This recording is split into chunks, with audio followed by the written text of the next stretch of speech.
This title is presented to you by Soundlibra.com. For more audiobooks like this, click the link in the description or visit our website at Soundlibra.com.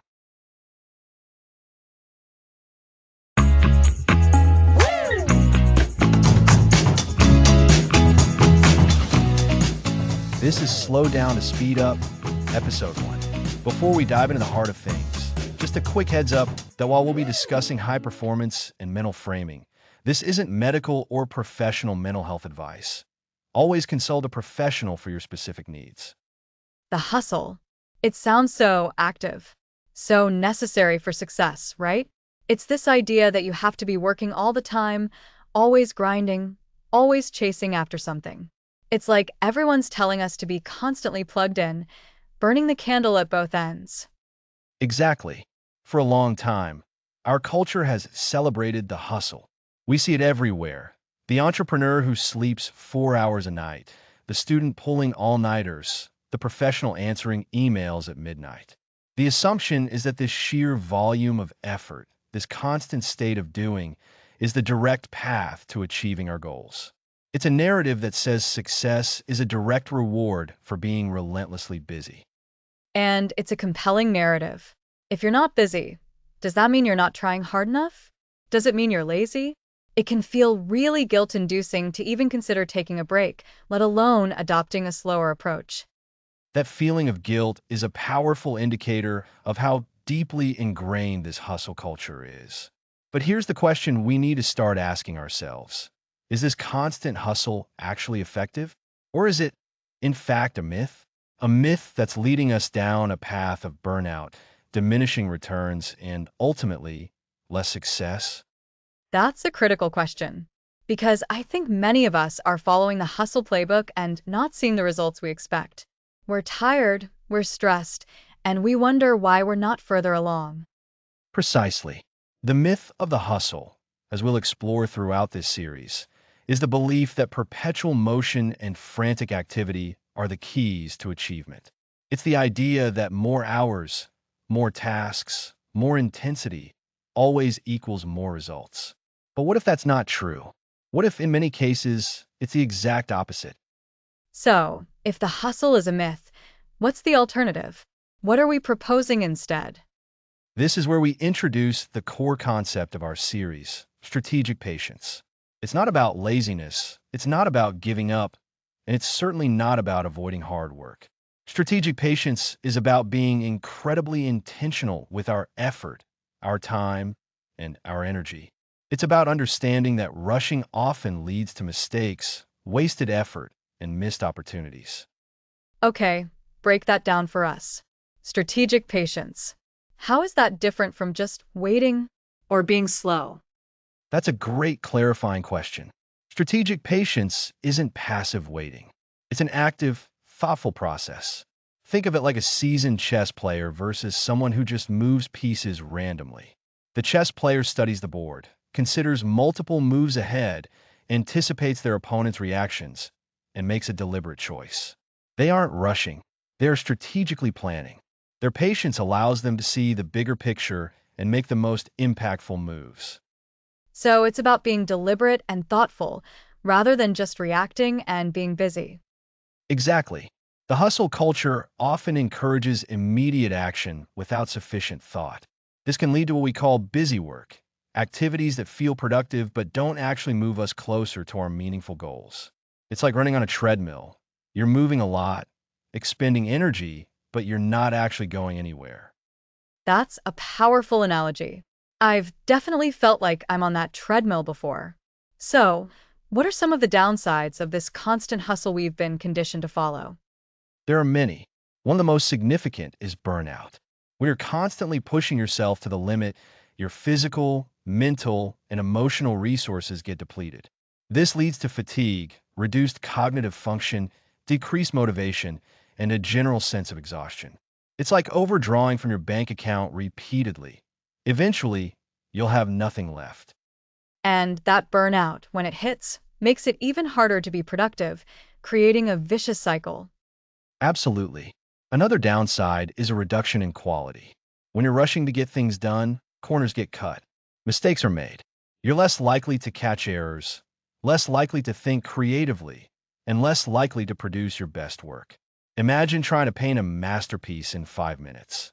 The result would likely be messy and unfinished. So, the very thing we're hustling for, success, achievement, quality results, might actually be undermined by the hustle itself. That's the core paradox we need to understand. We're often told that constant effort is the only way to succeed, but this relentless pace can sabotage the very outcomes we desire. It's the classic case of more haste, less speed. By trying to do everything quickly, we end up taking longer or achieving a lower quality. So, what does this mean for us practically? If we're not supposed to be hustling, what are we supposed to be doing? This is where strategic patience comes into play. It's about shifting our mindset from frantic activity to purposeful progress. It involves dedicated preparation, thoughtful planning, and the wisdom to know when to act and when to wait for the opportune moment. It's about understanding that deep work, mastery, and sustainable success are rarely achieved overnight. They require consistent, deliberate effort, yes, but crucially, they require periods of reflection, rest, and strategic thinking. So, it's about working smarter, not just harder and faster, but with a long-term perspective. Precisely.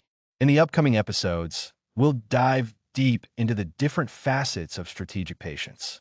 We'll talk about the power of preparation, the high cost of rush decisions, the importance of rest, and how to cultivate patience as a competitive advantage.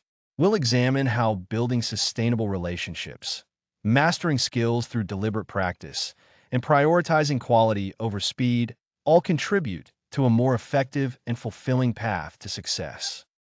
It sounds like a complete reframe of how we approach our goals and our lives, moving away from this idea of constant doing to a more mindful and effective way of progressing.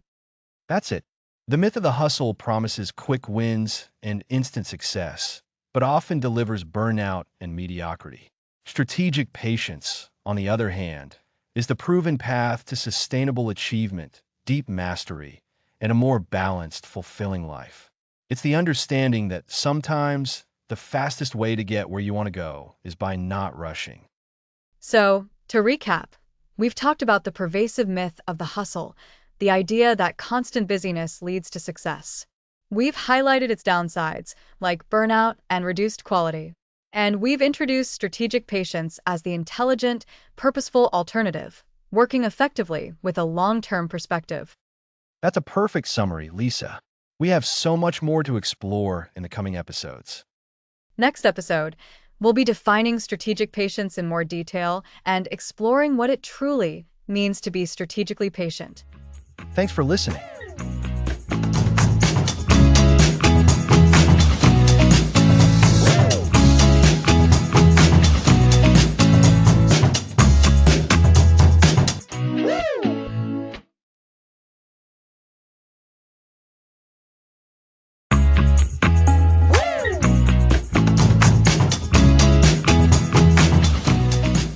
Welcome back.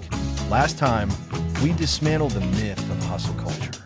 Now, let's define strategic patience. Right, Alex? We've established that the constant chase and always-on mentality isn't the path to genuine success. But what's the alternative? What does it mean to be strategically patient? At its core, strategic patience is a deliberate, thoughtful approach to our goals. It's about understanding that meaningful progress often takes time. Instead of rushing, we choose to be intentional with our actions. Think of it as having a long-term vision and a deep trust in the process of getting there. It's not about being passive, but rather about being actively calm and focused. So, it's not about laziness or procrastination. It's about making choices that serve our ultimate aims, even if those choices don't yield immediate results. Exactly. It's the opposite of impulsivity. Instead of reacting to every fleeting opportunity or pressure, we pause. We assess. We align our actions with our deeper objectives. This requires a level of discipline, a willingness to resist the urge for instant gratification that our modern world often pushes upon us. I can see how that would be challenging. We're constantly bombarded with messages that tell us to achieve more, faster. What are some of the foundational principles of this strategic patience mindset? One of the key pillars is intentionality.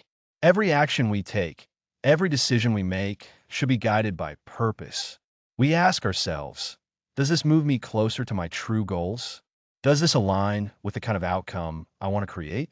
Without intentionality, patience can easily devolve into aimlessness. That makes sense. If you're just waiting around without direction, it's not strategic at all. It's just waiting. Precisely. Another crucial element is foresight. Strategic patience involves looking ahead, anticipating obstacles, and planning accordingly. It's about understanding that sometimes the fastest route isn't the most effective, and a slightly longer, more well thought out path can prevent significant setbacks down the line.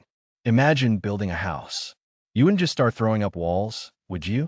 You'd have blueprints. You'd prepare the foundation. Strategic patience applies this kind of forward thinking to all aspects of our endeavors. That's a great analogy. So, preparation and planning are key components. What else? Acceptance of the time factor. This can be a tough one. It means acknowledging that some things simply cannot be rushed. Learning a new skill, building a genuine relationship, fostering creativity. These all require time to mature. Strategic patience means we embrace this reality and work with time rather than struggling against it. We understand that growth, true growth, is a process. So, it's a fundamental shift in perspective. Instead of seeing time as an enemy, we see it as a partner? Precisely. And this leads to another vital principle: resilience in the face of slow progress. When we expect instant results, a lack of immediate return can be incredibly disheartening. But with strategic patience, we've already accepted that progress might be gradual. This allows us to persevere through challenges and setbacks without giving up. We interpret slower progress not as failure, but as part of the unfolding process. It sounds like it requires a significant amount of self-awareness and emotional regulation. How do we cultivate this kind of patience? It feels like a muscle we need to build. It absolutely is a muscle, and like any muscle, it strengthens with practice. A good starting point is mindfulness, paying attention to our thoughts and feelings, especially those moments of impatience or frustration. When you feel that urge to rush, pause and ask yourself why. What's driving this feeling? Understanding the root cause is the first step to managing it. So, noticing the inclination to rush is the first step to choosing not to. Exactly. Another practice is setting realistic expectations. Instead of aiming for overnight success, we break down our larger goals into smaller, manageable steps. We define what progress looks like at each stage, and we celebrate those smaller wins. This helps build momentum and reinforces the idea that consistent, steady effort leads to results. That's helpful.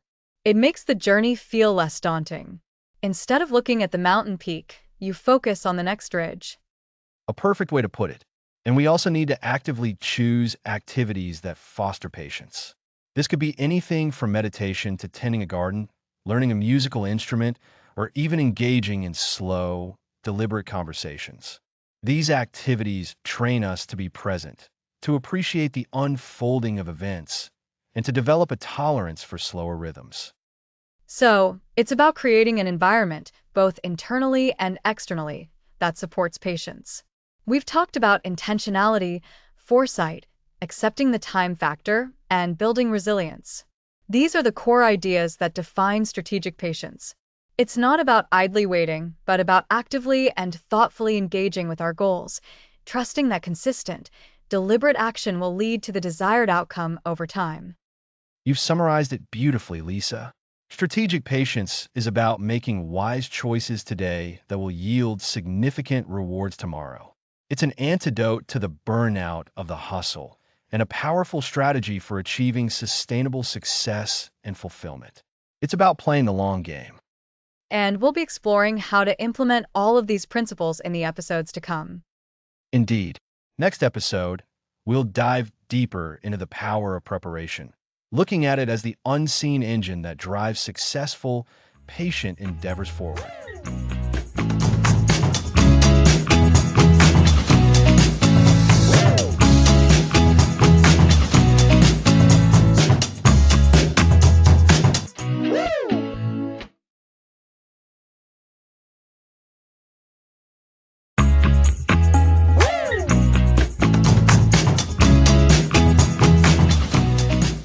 Welcome back. Last time, we defined strategic patience. Now, let's tackle the power of preparation. That's right, Alex. We instinctively want to jump in and start doing. But the most effective people have usually put in a massive amount of work before anyone sees them start. Preparation is the groundwork, the solid foundation. Exactly. Think of building a house. You wouldn't start stacking bricks on bare ground. You need blueprints and foundations. That upfront work ensures the house stands strong. Preparation in any endeavor works the same way. It's the deliberate process of getting ready. So, what does preparation actually entail? It's not just gathering a few facts. No, it's more comprehensive. Preparation involves several key elements. First, there's understanding the objective. What are you truly trying to achieve? The clearer the definition of success, the better you can prepare. And that clarity helps you figure out what else you need to do, right? Precisely. Knowing your objective leads to the second element, thorough research and information gathering. You need to gather all relevant information. This will help you encounter fewer surprises. It's about anticipating potential roadblocks too, isn't it? Absolutely. This leads us to the third crucial aspect, planning and strategizing. Once you have the information, you need to translate it into a plan. This involves breaking down your objective into smaller, manageable steps. A well-thought-out plan is like a roadmap. So, understanding the goal, gathering information, and then making a plan. That sounds logical. But I think many people skip this and go straight to the doing part. You've hit on a common challenge. The allure of immediate action is strong, but adequate preparation minimizes errors and actually accelerates progress in the long run. Rushing into action without preparation is like trying to assemble furniture with missing instructions and the wrong tools. It's frustrating and inefficient. That's a great analogy. What's another element of preparation? The fourth element is skill development and practice. If your objective requires specific skills, preparation means proactively building those skills. This isn't just theoretical knowledge, it's about hands-on practice. Deliberate practice, focusing on areas of weakness, is a cornerstone of effective preparation. Remember deliberate practice when we discuss strategic patience? This is where it comes into play. I do. So, preparation isn't just about gathering external information, but also about developing our internal capabilities. Precisely. And the fifth element is anticipating and mitigating risks. Good preparation involves identifying potential problems and developing contingency plans. Having backup plans in place means you're not derailed when issues arise. You're prepared to pivot. So, to recap the components of preparation: clear objective, thorough research, strategic planning, skill development through practice, and risk mitigation. That's a robust framework. It is. And the beauty of this approach is that it fundamentally changes your experience. Instead of feeling stressed and rushed, you feel confident and in control. You're executing a well-considered plan. This proactive stance reduces the mental and emotional toll. It makes the execution phase much smoother, which then feeds back into momentum, rather than the frantic struggle of constant firefighting. Exactly. And this leads us to the impact of preparation on decision-making. When you're well prepared, your decisions are informed, not reactive. This directly combats the high cost of rushed decisions we will discuss next. So, preparation isn't a delay, it's an investment.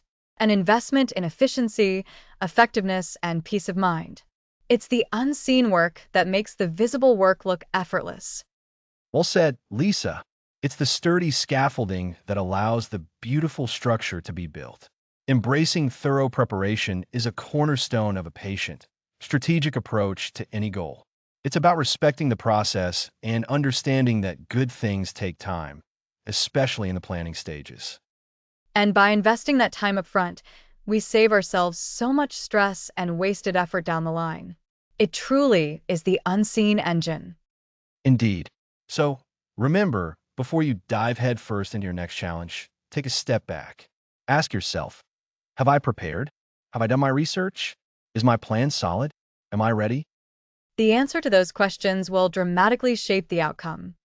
Next episode, we'll explore the high cost of rushing into things when we haven't adequately prepared. Thanks for listening.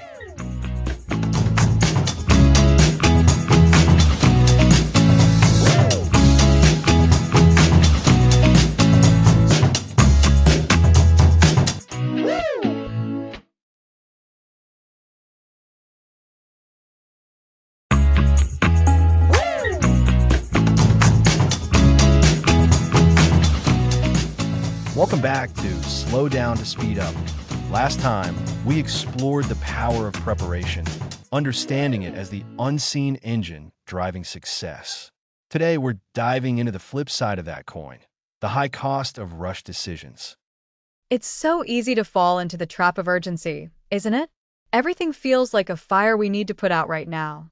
But as we've been discussing this series, rushing often leads us astray. Exactly. And the consequences of those rushed decisions can be profound and long-lasting.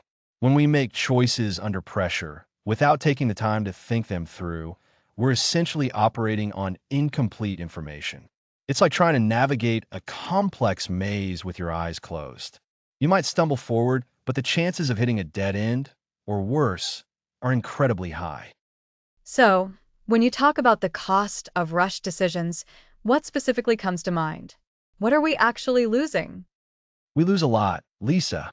First and foremost, there's the very tangible cost of mistakes. A hasty business decision might lead to a poorly chosen investment that drains resources. A rush project might involve cutting corners on quality, leading to costly rework or customer dissatisfaction down the line.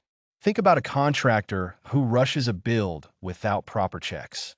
They might save a few hours initially, but that could translate into thousands in repairs later. That makes sense. It's like building a house on a shaky foundation. You might get the walls up fast, but it won't stand the test of time. Precisely. Beyond direct financial costs, there's the cost of missed opportunities. When we're reacting quickly to every perceived demand, we don't create the mental space to spot the truly valuable opportunities that might be developing subtly in the background. A rushed entrepreneur might be so focused on immediate survival that they miss a groundbreaking market shift. So, by being too busy to be strategic, we actually sacrifice the chance for bigger wins? Absolutely. And then there's the ethical dimension, which is often overlooked in a rush. Under pressure, it's easier for our judgment to be compromised. We might bend rules, overlook ethical concerns, or make compromises that we later regret, impacting our reputation and integrity. A rushed hiring decision, for instance, might overlook red flags about a candidate's character, leading to future problems for the team and the organization. That's a really important point, Alex. It's not just about efficiency. It's about maintaining our values and our integrity. When we're just trying to get things done quickly, those deeper considerations can get pushed aside. They absolutely can. And let's not forget the impact on our own well-being and the well-being of those around us.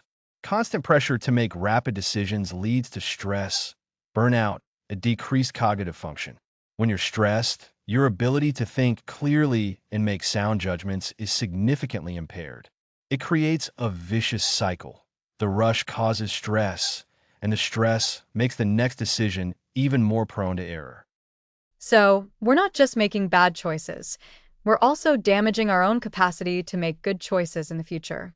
It sounds like a downward spiral. It truly can be. And for teams, this rushed decision-making can erode trust.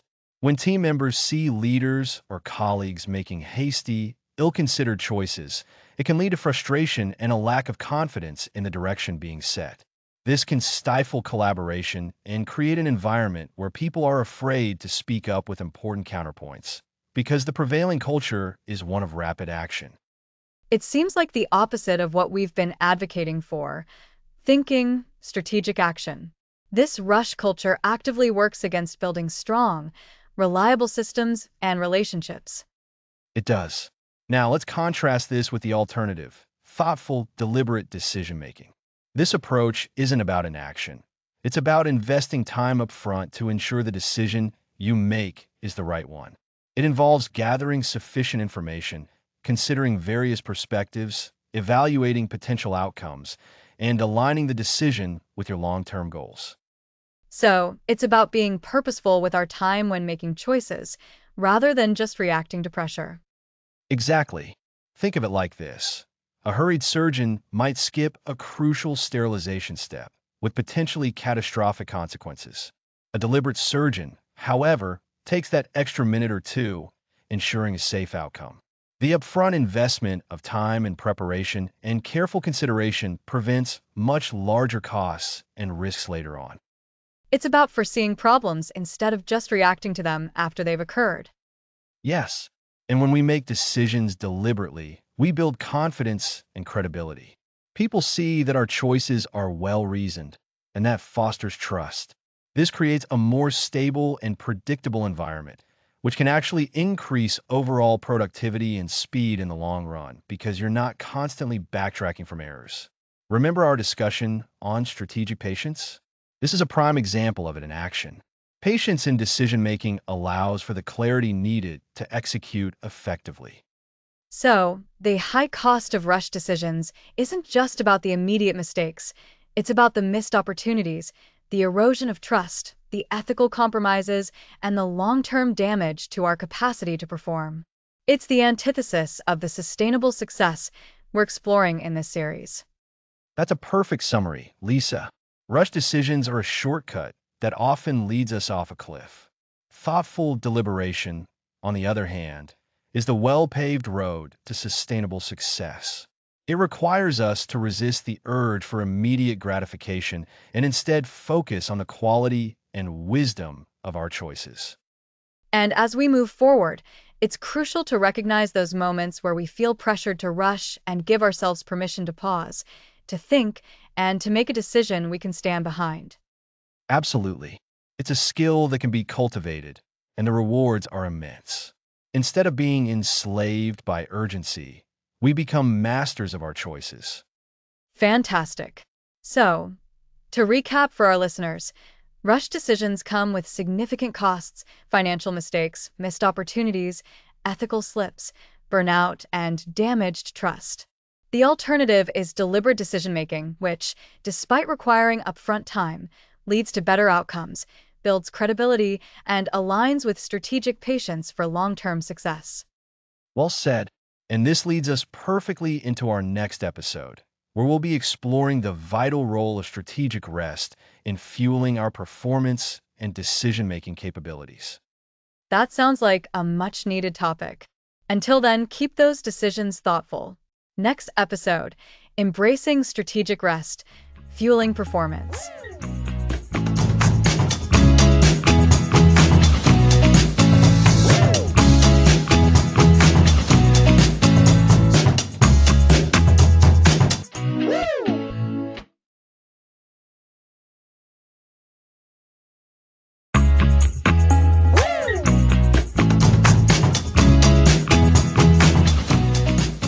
Welcome back to Slow Down to Speed Up.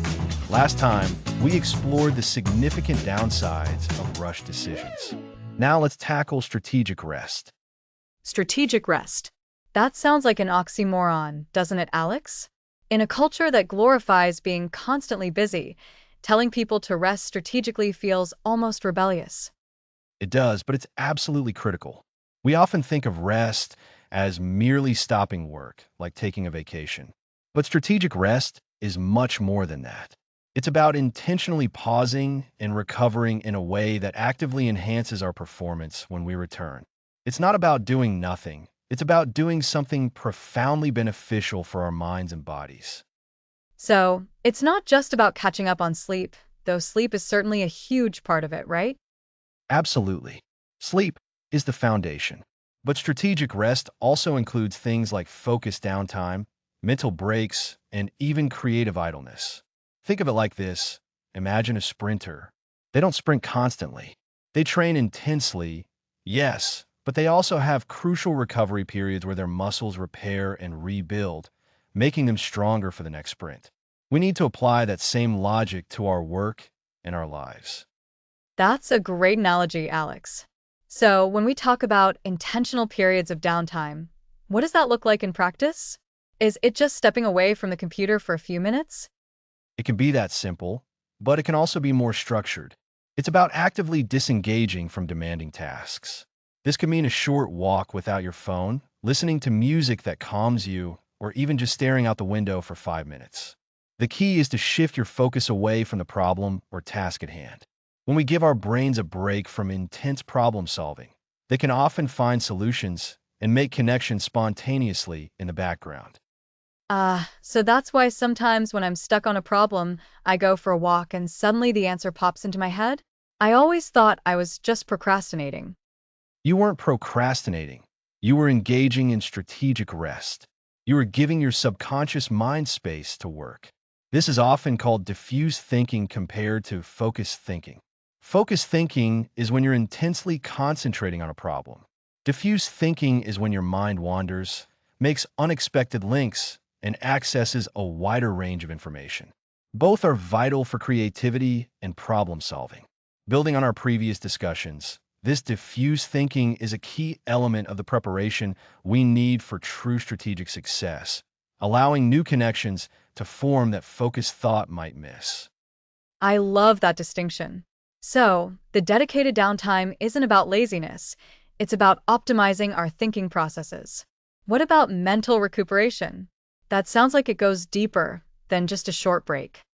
It does. Mental recuperation is about actively replenishing our cognitive resources. This can involve activities that are restorative for your mind, like meditation, yoga, spending time in nature, or engaging in a hobby you love. The goal is to reduce mental fatigue, alleviate stress, and restore focus. It's a proactive measure to prevent burnout and maintain high-level cognitive function. This is part of the preparation we discussed in episode 3, ensuring we are mentally fit to engage in our tasks. Burnout is something so many people struggle with. I imagine that strategic rest is the antidote, rather than just pushing through exhaustion. Precisely. Pushing through exhaustion is a recipe for diminished returns and, eventually, burnout. Strategic rest, on the other hand, fuels sustained performance. It's like a high-performance athlete who understands that rest days are not a sign of weakness, but essential for peak physical condition. If you demand constant output from your brain without adequate recovery, its ability to perform will inevitably decline. This directly counteracts the myth of the hustle we debunked in episode 1. So, when we talk about sleep optimization, what are we aiming for? Is it just getting 8 hours? 8 hours is a good general guideline, but it's more nuanced than just the quantity. It's also about the quality of your sleep. This involves establishing a consistent sleep schedule, creating a relaxing bedtime routine, ensuring your sleep environment is dark, quiet, and cool, and avoiding stimulants like caffeine and screens close to bedtime. Optimizing sleep ensures that your body and brain can go through the crucial restorative processes that happen during sleep cycles, like memory consolidation and cellular repair. This deep restoration is what allows us to truly speed up after periods of slowing down. That makes a lot of sense. It's about making rest a high priority activity, not an afterthought. Exactly. And it's about recognizing that there's a direct correlation between strategic rest and actual performance. When we are well rested, our focus is sharper, our decision making is more sound, our creativity flows more easily, and we are generally more resilient to stress. In essence, strategic rest is an investment, not an expense. This improved decision making directly addresses the high cost of rush decisions we talked about last time. I think for many listeners, the idea of strategic rest might feel luxurious or even unattainable, especially if they're feeling overwhelmed. How can they start incorporating this without feeling like they're falling behind? The first step is a mindset shift. Understand that rest is not the opposite of productivity. It's a critical component of it. You don't burn fuel without refueling the car, right? Start small. Even 5 minutes of mindful breathing can make a difference. Schedule short breaks into your day as religiously as you schedule meetings. Treat them with the same importance. Perhaps start with just one focused relaxation activity a week, like a short meditation or a walk in nature. Remember, these small, consistent actions are the building blocks for the long game we're discussing in this series. So, it's about building the habit incrementally. And as we start to experience the benefits, it becomes easier to prioritize? Yes, you'll notice improved clarity, better mood, and increased efficiency. When you see that taking a break actually makes you more effective and less prone to mistakes, the motivation to continue becomes intrinsic. Remember, the goal isn't to be busy, it's to be effective and sustainable. Strategic rest ensures that we can maintain high performance over the long haul without sacrificing our well-being. It's like building a strong foundation for a skyscraper. You don't rush the foundation. You build it carefully and robustly so the entire structure can stand tall and last for years. A perfect analogy, Lisa, and as we've discussed, strategic rest encompasses more than just sleep. It's about intentional downtime to allow for diffuse thinking, mental recuperation to replenish cognitive resources, and optimize sleep for critical restorative processes. These aren't luxuries. They're essential pillars for sustained high performance and preventing burnout. You can see how this ties back to the preparation we need for mastering skills and the long-term advantage of prioritizing quality over speed. So, to recap for our listeners, strategic rest isn't about stopping work. It's about intentionally pausing and recovering in ways that actively enhance our performance when we return to work. This includes focused downtime for diffuse thinking, mental recuperation through restorative activities, and optimizing sleep for quality and quantity. By prioritizing rest, we invest in our long-term effectiveness, creativity, and overall well-being. It is a crucial step in cultivating a high-performing lifestyle, as we'll see later in the series. Exactly.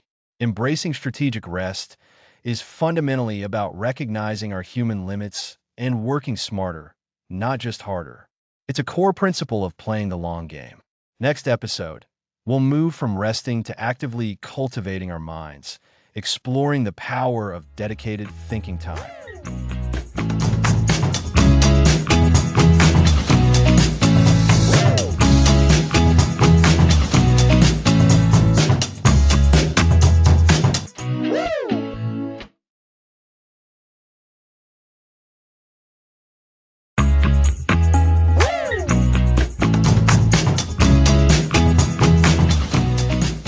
Welcome back to Slow Down to Speed Up.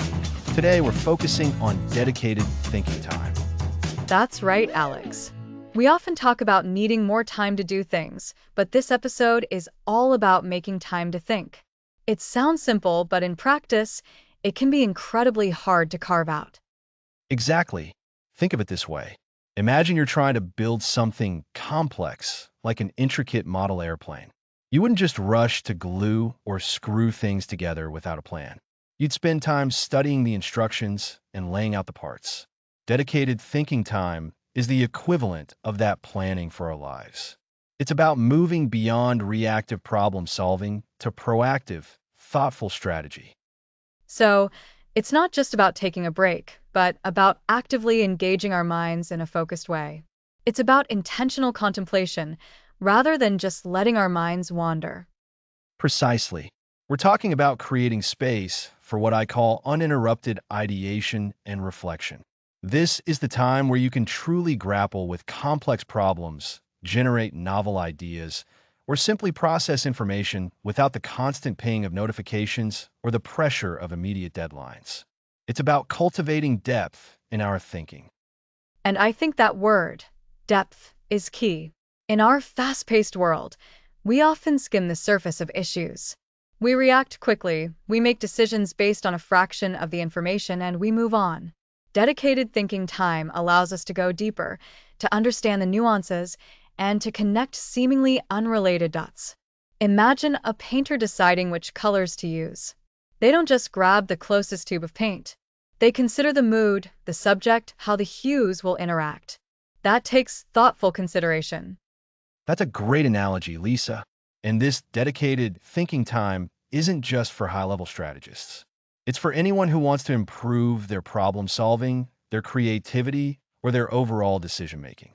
It's about feeding your brain the nourishment it needs to perform at its best, but in a focused, deliberate way. So, Alex, how do we actually implement this? Because for many of us, our schedules are packed.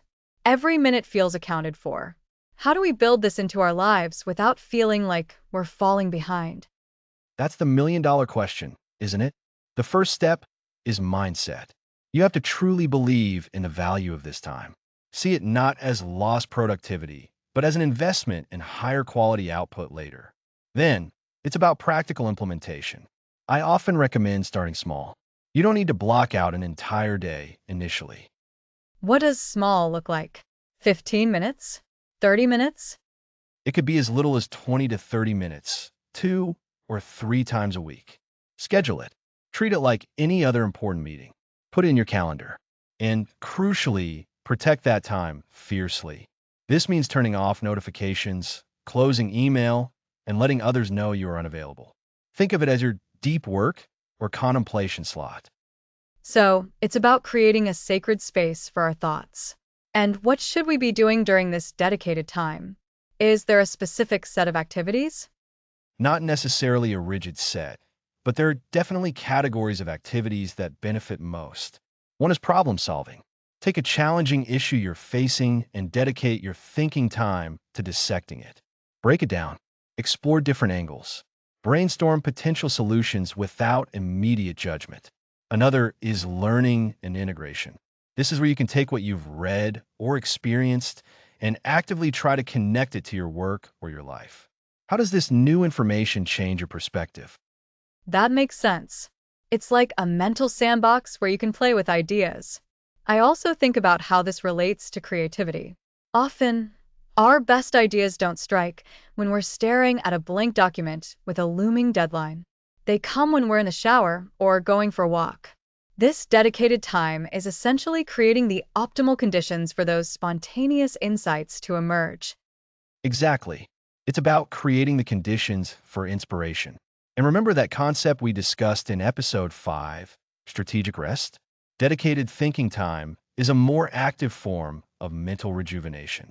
While rest allows your mind to recover, thinking time allows it to engage with complex ideas in a focused, yet unhurried manner. It's building on that foundation of rest to achieve higher cognitive performance. And I can see how this naturally leads into better decision making. If you've spent time thinking through the implications of a choice, considering various outcomes, and understanding the underlying factors, your decisions will be more robust, more considered. It's the opposite of that high speed, sometimes impulsive decision making we often fall prey to. Absolutely. Now, let's talk about practical tips for maximizing this time. Firstly, set a clear intention before you begin. What do you want to achieve or explore during this session? Having a goal, even a broad one, helps focus your mental energy. Secondly, consider your environment. If possible, find a quiet space where you won't be interrupted. For some, this might be a quiet corner of their home, a library, or even a walk in nature. I also find that journaling can be incredibly helpful during these times. Just writing down thoughts as they come can unlock new pathways. It's like giving your thoughts a physical form, which can make them easier to analyze. For me, it's a way of externalizing my internal dialogue. Journaling is an excellent tool, Lisa. And for those who are more visual thinkers, mind mapping can be incredibly effective. You can sketch out ideas, draw connections, and see the relationships between different concepts. The key is to use a method that helps you engage with your thoughts most effectively. So, to recap what we've discussed about dedicated thinking time. First, it's about intentionally creating space in your schedule for focused mental engagement, not just passive downtime. Second, We need to shift our mindset to view this time as a valuable investment, not lost productivity. Third, start small by scheduling short, protected blocks of time. And fourth, use this time for activities like problem solving, learning, and creative ideation. And finally, we can enhance this experience with tools like journaling or mind mapping. That's a perfect summary, Lisa.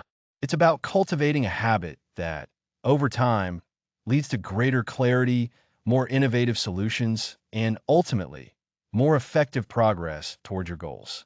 Remember, the goal isn't to eliminate all rushing, but to ensure that when you do move quickly, it's from a place of deep understanding and considered strategy rather than frantic reaction. This dedicated thinking time is a cornerstone of that strategic approach. It truly is a game changer for anyone looking to move beyond the superficial and achieve lasting impact. Well, that brings us to the end of episode 6. We've explored the power of carving out dedicated time for thinking, a crucial element in our journey towards strategic patience. Next episode, building sustainable relationships slowly.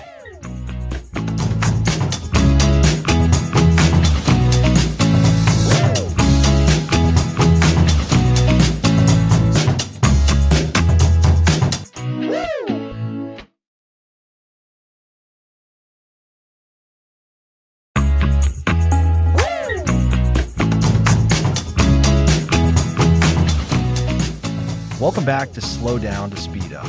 Last time, we dove deep into creating dedicated thinking time. Today, we're shifting gears to interpersonal dynamics and how to build sustainable relationships slowly. It's so easy to think of relationships as something that just happens, or something you can fast track. But the truth is, the strongest connections are often the ones that are nurtured over time. This really echoes our earlier conversations about preparation, doesn't it? Just like a well-prepared project, a well-built relationship has a solid foundation. Exactly, Lisa. We often see these instant friendships in media, suggesting deep connections can be forged quickly. But in reality, meaningful relationships are built on consistent effort, genuine understanding, and shared experiences that develop organically. Think of it like planting a tree. You don't expect fruit overnight. You plant a seed, you water it, you give it sunlight, and you wait. Over time, it grows strong and provides lasting value. A tree. That's a great analogy. So, when we talk about building relationships slowly, what are the core components? What does that look like in practice? At its heart, it's about intentionality and presence. It means choosing to invest in people because you value them. This translates into consistent, even small efforts. It's about showing up, not just physically, but mentally and emotionally. It's about active listening, really hearing what someone is saying, not just waiting for your turn to speak. It's about empathy, trying to understand their perspective, their challenges, and their joys. Active listening. That's something we can all probably work on. It's so tempting to interrupt or jump to solutions. But you're saying that to build a strong relationship, we need to create a space where the other person feels truly heard and understood. Precisely. And this takes patience.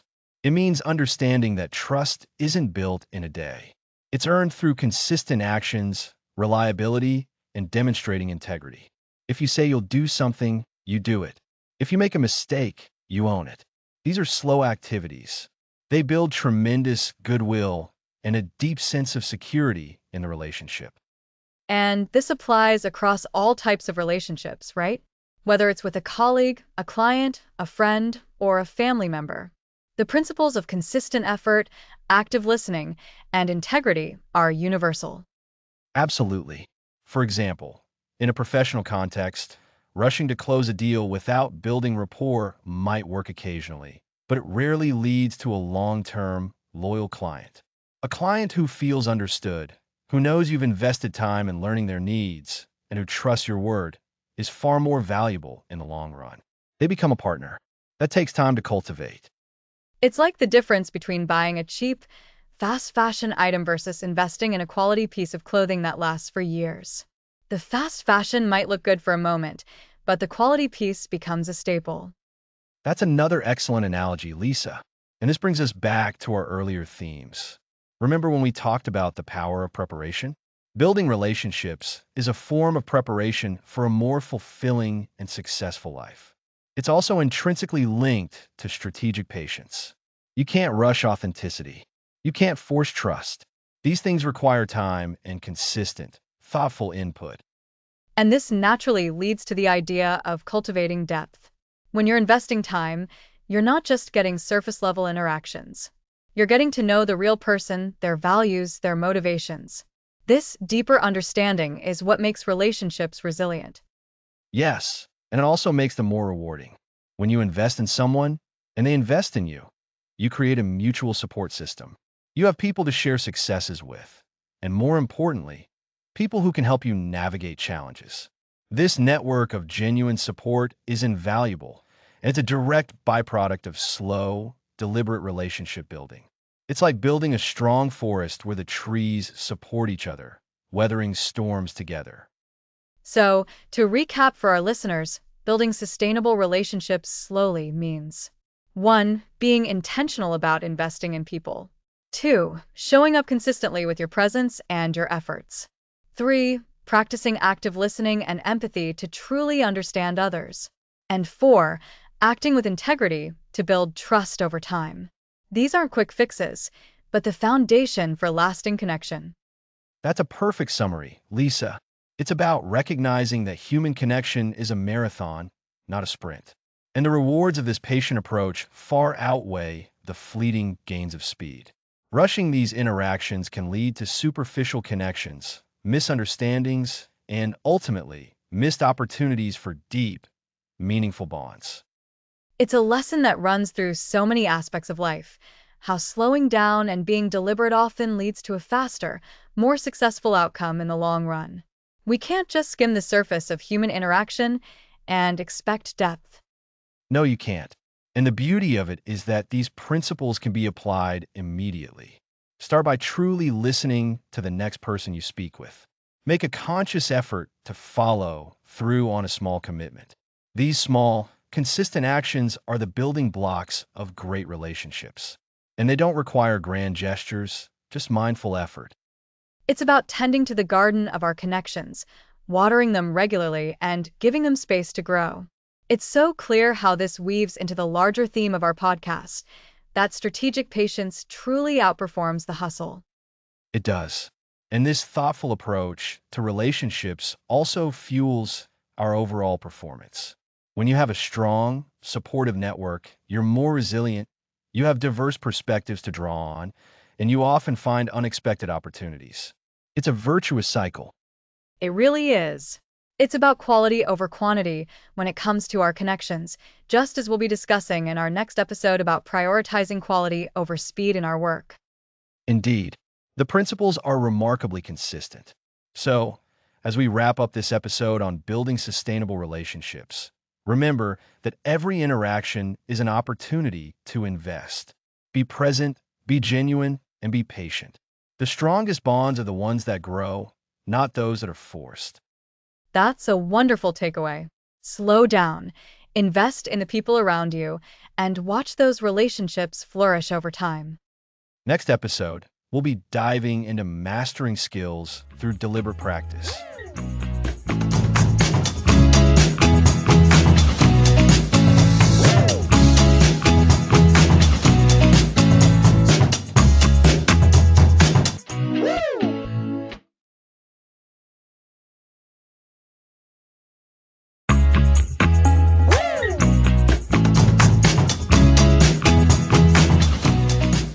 Welcome back to Slow Down to Speed Up.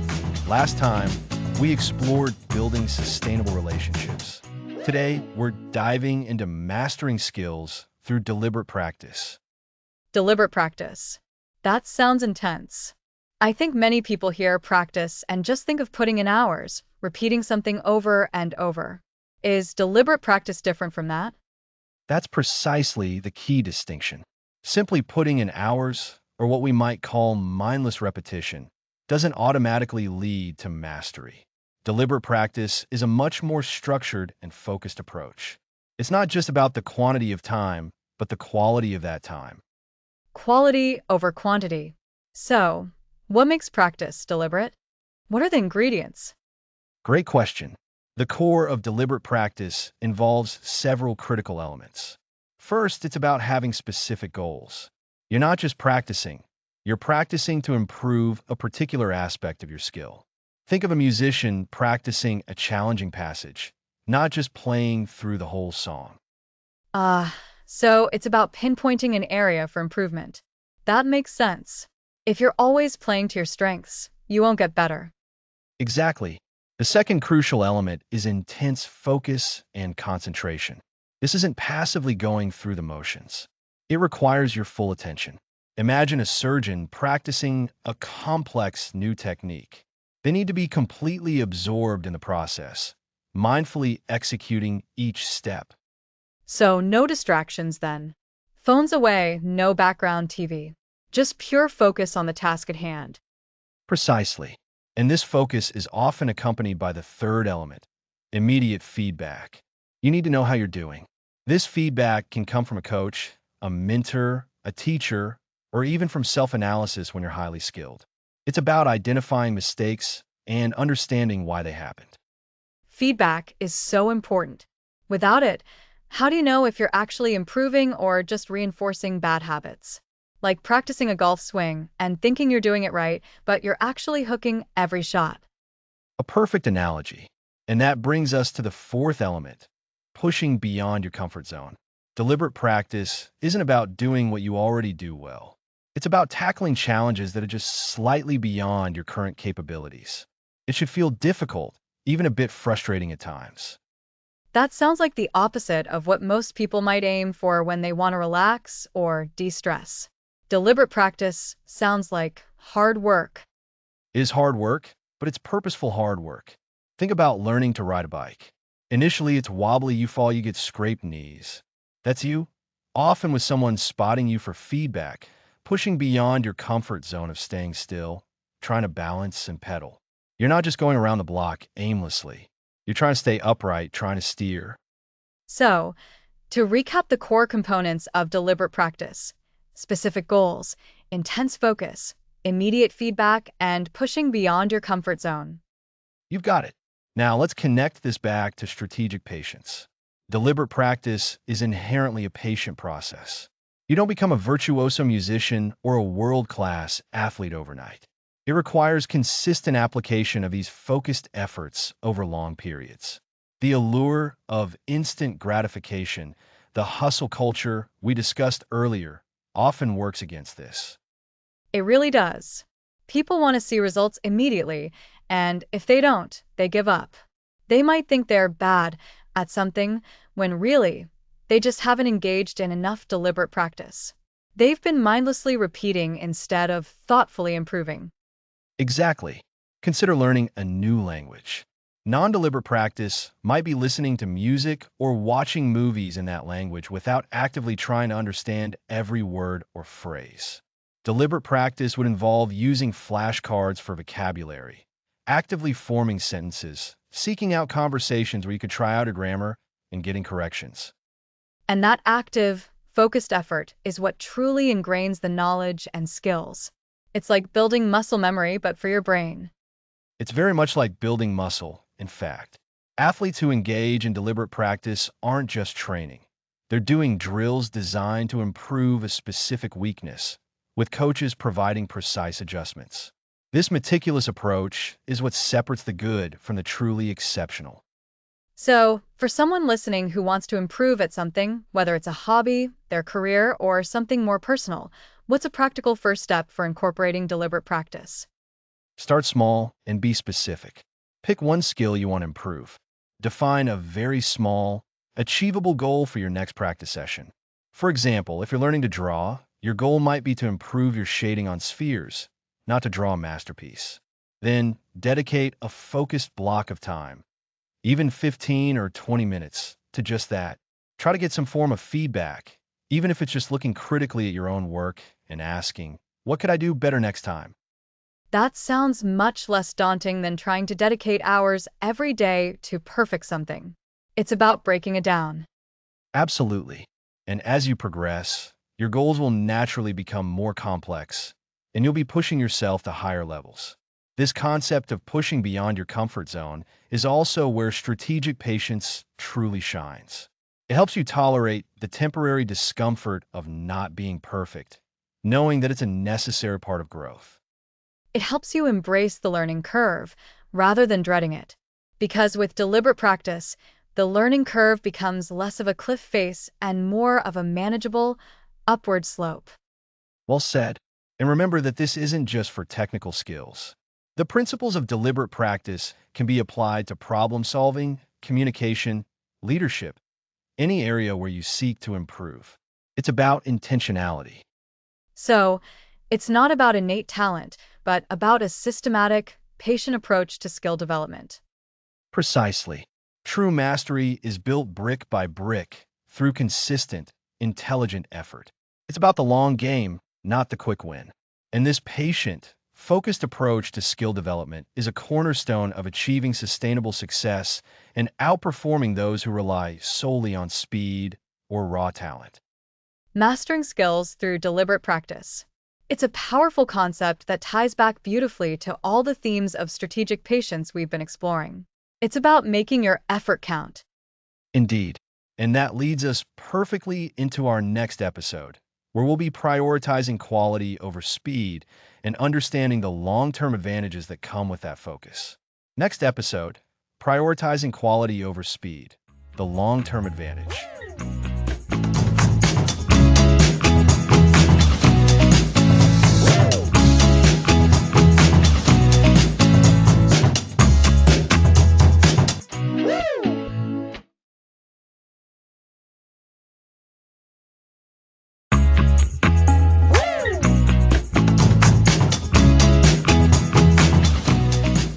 Welcome back. Last time we covered deliberate practice. That's right. Deliberate practice means focusing on weaknesses and stretching our abilities, prioritizing the quality of our effort. And that idea of quality over quantity is central to today's episode. We're talking about prioritizing quality over speed and why that leads to a bigger long-term advantage. We're constantly told to be faster, to do more in less time. But is faster always better? Exactly. If you rush a task, you might finish quickly, but what's the quality likely to be? Probably lower, with more errors. It might not meet expectations, leading to frustration and a need for revisions. Precisely. And this is where prioritizing quality shows its long-term advantage. We think beyond the immediate output to the ripple effects and ultimate value. So, instead of asking, how fast can I do this? We ask, how well can I do this and what impact will that have? You've got it. Let's break down how quality benefits us long-term. First, increased customer satisfaction. Imagine a product you ordered. If it's fast but poorly made, you're disappointed. But if it takes a little longer and is exceptionally well made, you'll be delighted. That builds trust and loyalty. Absolutely. And it's not just external customers. Internally, delivering high-quality work means others can rely on it without needing to fix mistakes, boosting their efficiency. That leads to greater efficiency for everyone. Less rework means substantial time and resource savings. It's like building a sturdy house, longer to build, but it lasts. A great analogy. And our reputation. Consistently delivering quality builds trust, reliability, and excellence. This opens doors and attracts better opportunities. So, by taking our time for quality, we invest in our long-term brand. Precisely. Quality focus also fosters innovation. When not rushing, we have mental space for creativity and exploring better solutions. Speed can stifle this. That connects to dedicated thinking time. Without it, we stick to the familiar and quick, not necessarily the innovative. It absolutely connects. Quality work often comes from deep thinking and experimentation. Rushing prevents that. So, prioritizing quality over speed increases customer satisfaction, boosts efficiency, builds reputation, and fosters innovation. That's a powerful case. It is. And deliberate practice is a perfect example. Focusing on improvement, even if it slows immediate progress. That dedication to quality and practice builds higher skills long term. It's all interconnected. Strategic patience, preparation, deliberate practice, and prioritizing quality all support slow down to speed up. They do. And consider the psychological benefits. Constant rushing causes stress and burnout. Focusing on quality brings accomplishment and fulfillment. That's crucial. It's about our well being, too. Pride in work combats hustle culture burnout. Exactly. Applying this means making conscious choices. Resist sending that email without proofreading or shipping that product before a final check. Build processes that support quality. Perhaps setting realistic timelines that allow for thoroughness rather than aggressive, speed focused deadlines. That's a great practical step. Seeking feedback during the process also catches quality issues early. It's about a culture where quality is valued at every stage. I used to think speed was paramount, but this really shifts perspective. It's about working smarter, not just faster. And smarter means more effectively, enduringly, and successfully in the long game. This builds stronger businesses, teams, and relationships. So, the takeaway is to pause and consider where speed might compromise quality. Are we sacrificing long term gain for short term speed? That's the core question. The answer often lies in embracing quality as a fundamental principle. This allows us to truly slow down to speed up and achieve a lasting competitive edge. It's a powerful perspective shift with profound positive impacts. Indeed, prioritizing quality leads to greater satisfaction, efficiency, reputation, and innovation, all contributing to a significant long-term advantage. It's about building a foundation of excellence that will serve you for years to come. Next episode, the psychology of patience, overcoming impatience.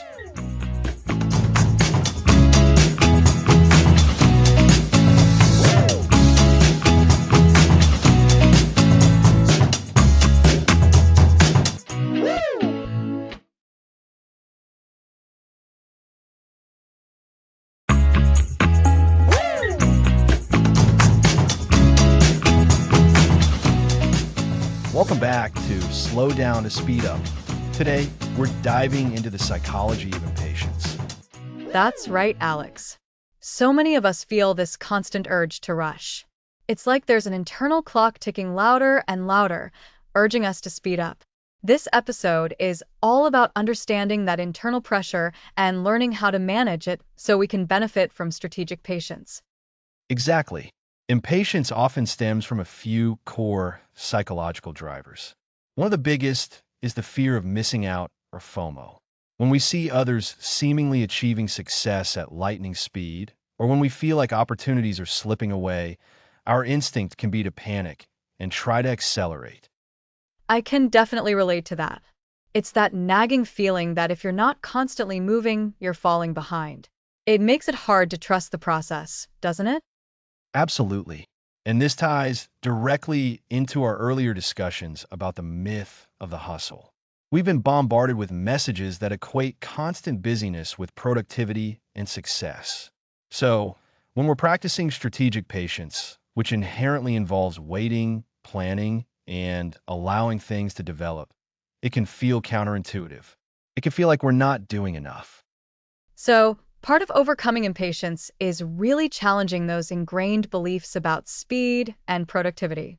It's about recognizing that sometimes the most productive thing you can do is not rush. Precisely. Another major trigger for impatience is a lack of perceived control. When we feel like external factors are dictating the pace, or when we're dependent on others, our frustration levels can skyrocket. Think about waiting for a crucial piece of information or for a project to be approved. You're ready to move, but you're stuck. That feeling of being stuck is so frustrating. It's like being in traffic when you're already late. Every second feels like an hour. It does. And in those moments, it's crucial to identify what is within your control. Perhaps you can't control the approval timeline, but you can control how you use that waiting time. Remember when we talked about dedicated thinking time in episode 6? This is the perfect opportunity to engage in deep thought, to refine your strategy, or to prepare for the next steps. You're not just passively waiting, you're actively leveraging that time. That's a great point. So, even when external circumstances force a slower pace, we can regain a sense of control by focusing on internal preparation and strategic thought. It's about shifting your focus from what you can't do to what you can do. Exactly. And a powerful technique for managing impatience is simply to acknowledge the emotion without judgment. When you feel that urge to rush, pause for a moment. Ask yourself, what am I feeling right now? Is it impatience? Is it anxiety? Simply naming the emotion can take away some of its power. That's interesting.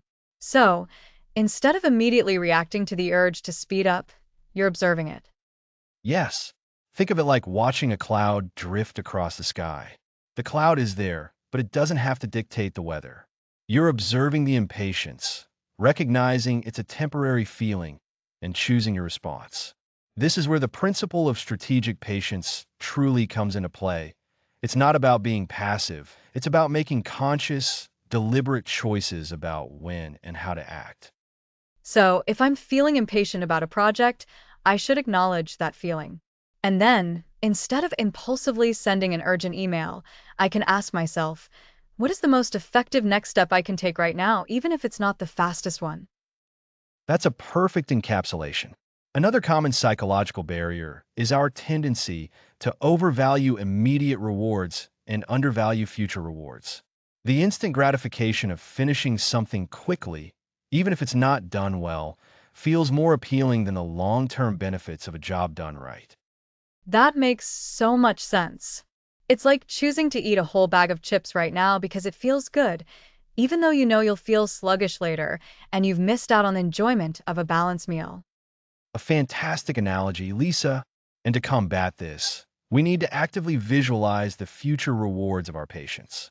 Remember our discussion on the long game and how prioritizing quality leads to a sustainable competitive edge? When you feel impatient, consciously bring to mind those future benefits. The stronger relationships you'll build through careful communication, the deeper mastery of skills through deliberate practice, the robust reputation you'll earn through consistent quality. So, it's like you're creating a mental anchor for the positive outcomes of patience. You're actively reminding yourself why you're choosing this slower, more strategic path. Exactly. And this also connects to the power of preparation. When you've done thorough preparation, like we discussed in episode 3, you build a foundation of confidence. This confidence can act as a buffer against impatience because you trust that your efforts will eventually pay off.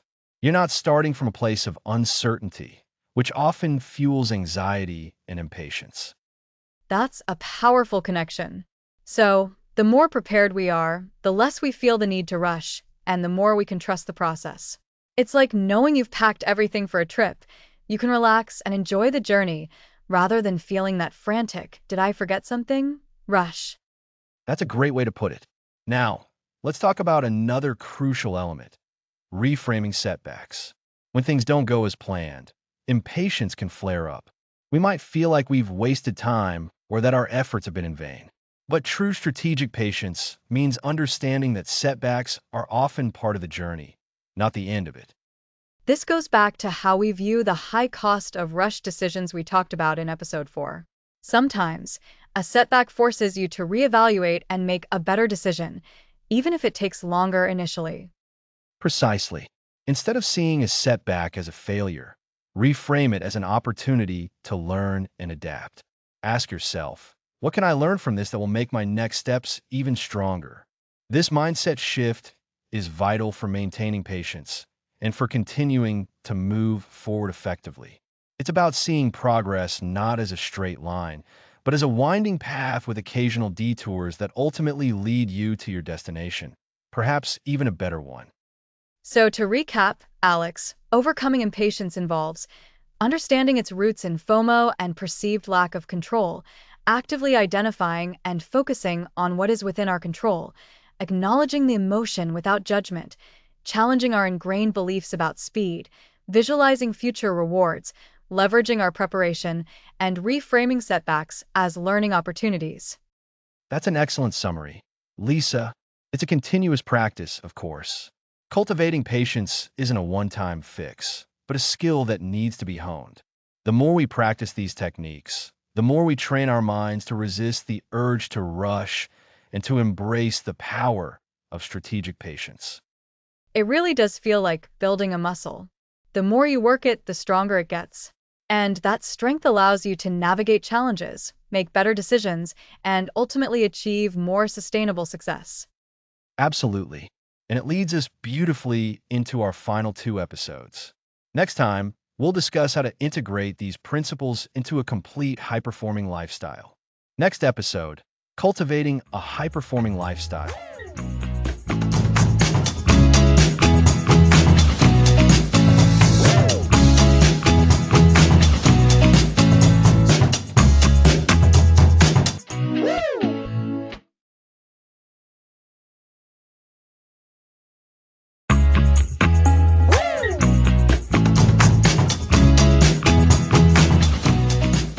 Welcome back to Slow Down to Speed Up. Today, we're talking about cultivating a high-performing lifestyle. That's right, Alex. We've spent so many episodes building this case for strategic patience. Now we get to see how it all fits together into a sustainable, high-achieving way of living. It's not about cramming more into your day, but about performing better, more consistently, and with more fulfillment. Exactly. A high-performing lifestyle, in the context of our series, isn't about burnout disguised as productivity. It's about intentional design. It's about building systems and habits that support deep work, sustained energy, and long-term growth, all naturally flowing from the principles of patience we've explored. Think of it as building a finely tuned engine, not just a race car that can go fast for a short burst. So, where do we start in building this engine? It feels like a big undertaking. We start with integration. Remember the dedicated thinking time we discussed back in episode 6? That's crucial. A high-performing lifestyle doesn't happen by accident. It requires carving out specific, protected time for contemplation, planning, and strategic thought. This isn't just an optional add-on. It's a foundational pillar. So, it's not just about doing the work, but about intentionally planning and thinking about the work and how it fits into the bigger picture. It's about being the architect of your own performance. Precisely. And this dedicated thinking time allows you to apply the principle of quality over speed, which we covered in episode 9. By thinking deeply, you can avoid the common pitfalls of rushed decisions and errors that cost you time and energy in the long run. You're choosing efficiency through thoughtfulness, not just haste. That makes perfect sense. It's that upfront investment of time that actually saves you so much more time later. I'm also thinking about episode 5, where we talked about embracing strategic rest. How does that fit into a high-performing lifestyle? It sounds counterintuitive to some. It's one of the most powerful, albeit misunderstood, components. Strategic rest isn't laziness, it's fuel. A high-performing lifestyle acknowledges that our brains and bodies have limits. Pushing them constantly, without recovery, leads to diminishing returns, mistakes, and ultimately burnout. Think of an athlete.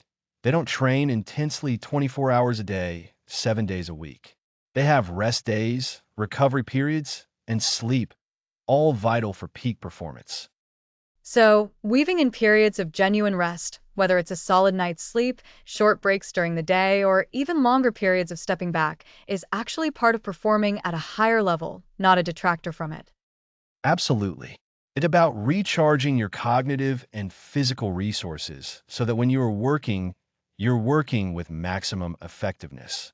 This connects directly to mastering skills through deliberate practice, episode 8. High performance in any skill requires focused effort, but that effort is far more effective when you're well rested and mentally sharp. You can engage more deeply with the feedback loop, make better adjustments, and learn faster. This is starting to feel like a holistic approach. It's not just about optimizing your work time, but your entire life's energy and focus. Exactly. And that brings us to building sustainable relationships, something we explored in episode 7. A truly high performing individual doesn't exist in a vacuum. Strong, Supportive relationships provide emotional resilience, offer different perspectives, and can even be a source of collaboration and innovation. Neglecting these relationships in pursuit of a false metric of hustle is self-defeating in the long run. So, investing time and energy into fostering those deep connections is also a strategic move for long-term high performance, rather than seeing them as a distraction. Indeed, it's about building a life where performance and well-being are intertwined, not in opposition. Another key element is preparation. Remember episode 3, The Unseen Engine? A high-performing lifestyle is one where preparation is a constant, not a last-minute scramble. This means planning your thinking time, scheduling your rest, and setting yourself up for success in your relationships and skill development. So, when we talk about a high-performing lifestyle, we're talking about intentionally designing our days, weeks, and even months to incorporate these elements: dedicated thinking time, strategic rest, deliberate practice, quality focus, and robust relationships, all underpinned by a foundation of patient preparation. You've summarized it beautifully, Lisa. It's about a conscious commitment to a way of living that prioritizes depth, sustainability, and genuine effectiveness over superficial speed. This lifestyle is inherently resilient. When challenges arise, and they will, you're better equipped to handle them because you haven't depleted your resources. You've been strategically building them. And this is the antidote to the myth of the hustle we discussed in the very first episode. We've shown that true, sustained high performance isn't about constant frantic activity, but about a more measured, thoughtful, and integrated approach to our lives and work. Precisely. It's about understanding that sometimes slowing down the pace of your activities allows you to accelerate your progress and achieve more meaningful results over time. It's about cultivating a lifestyle where productivity is a natural byproduct of well-being and intentionality. You're not just performing tasks, you're building a capacity for high performance that lasts. It's like tending a garden. You don't force plants to grow faster by pulling on them. You provide the right soil, water, and sunlight, and allow them to grow at their natural, healthy pace, yielding a bountiful harvest. That's a fantastic analogy, Lisa. And with each of these elements, rest, thinking time, practice, relationships, preparation, being integrated, you create a powerful synergy. They don't just exist in isolation. They amplify each other. Well-rested minds focus better during thinking time. Prepared individuals engage more effectively in practice. Strong relationships provide the support needed to navigate the inevitable setbacks that come with any challenging pursuit. So, for listeners looking to implement this, it's not about overwhelming them with a massive to-do list, but about encouraging them to look at their current routines and identify one or two areas where they can start to weave in more intentionality, more patience, and more rest. Exactly. Start small, be consistent, and trust the process. The high-performing lifestyle we've described is a journey, not a destination. It's about continuous refinement, always observing what nourishes your performance and what depletes it, and making adjustments with that characteristic patience we've championed throughout the series. It truly feels like the culmination of everything we've discussed. Building a lifestyle that supports enduring success and personal fulfillment, rather than just chasing fleeting achievements. And that brings us to the end of episode 11. We've outlined how to integrate strategic rest, dedicated thinking time, deliberate practice, quality focus, and strong relationships into a cohesive, high-performing lifestyle. It's about designing your life for sustained success and fulfillment, not just frantic activity. Next episode, The Long Game, Patience as a Competitive Edge.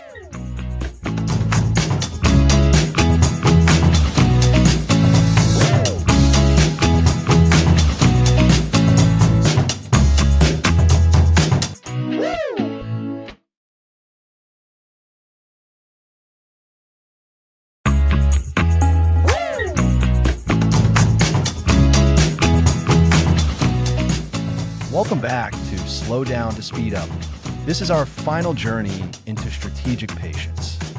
And what a journey it's been, Alex. We've gone from dismantling the myth of hustle culture to fully embracing patience as our ultimate competitive edge. Exactly, Lisa. Today, we tie it all together. We're going to solidify the argument that in a world obsessed with immediate results, strategic patience isn't just a nice to have. It's the most powerful advantage you can possess. We'll recap our key takeaways and leave you with a clear roadmap for applying this in your own life. So, to recap our entire series, we started by challenging the idea that constant hustle is the key to success. We saw how that often leads to burnout and mediocre results. Indeed. Then, we define what strategic patience truly is, not idleness, but a deliberate, focused approach to achieving long-term goals. It's about making informed decisions, preparing thoroughly, and understanding that true progress often takes time.